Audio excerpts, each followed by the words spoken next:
রবিবারের শুভ সন্ধ্যা বন্ধুরা। এইরকমই এক রবিবারের সন্ধ্যায় আমরা সবাই মিলে বেরিয়েছিলাম চন্দননগর জগদ্ধাত্রী পুজো দেখব বলে, কিন্তু ট্রেনে এত ভিড় আমরা মানকুণ্ডু নেমে পড়তে বাধ্য হই। কিন্তু মানকুণ্ডুতেও যথেষ্ট ভিড় ছিল। দেখুন রাস্তায় মানুষের পুরো ঢল নেমেছে, আর রাস্তার ধারে ছোট ছোট স্টল হয়েছে, অনেক রকম লোভনীয় খাবার দাবার বিক্রি হয়। আমরা এই রাস্তা ধরে সোজা এগোতে থাকি। চারদিকে খুব সুন্দর লাইটিং হয়েছিল। আমরা এই রাস্তা ধরে যেতে যেতে চারদিকের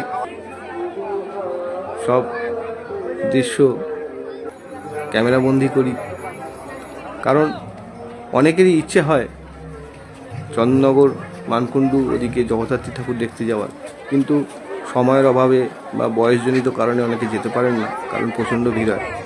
তাই আপনাদের জন্য এই ভিডিও করে নিয়ে আসা, যাতে আপনারা বাড়িতে বসে দেখতে পারেন।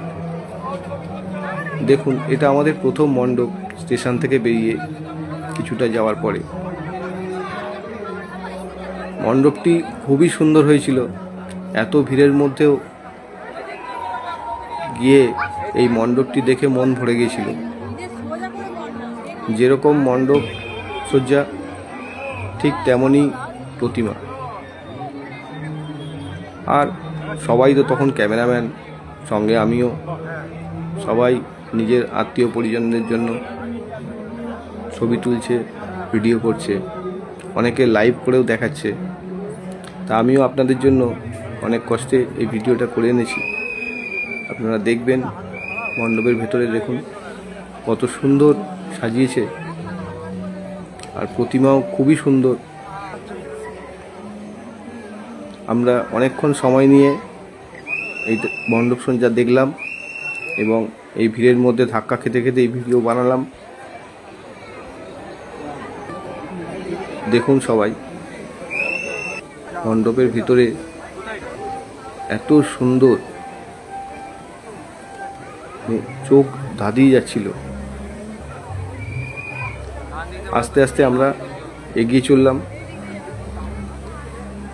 সবাই ধীর গতিতে এগোচ্ছে ভিডিও তোলার জন্য।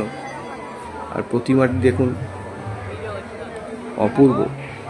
অপূর্ব বললেও কম বলা হবে, তাই না? সবাই ভালো থাকবেন। আবার আপনাদের জন্য পরের ব্লগে আসবো।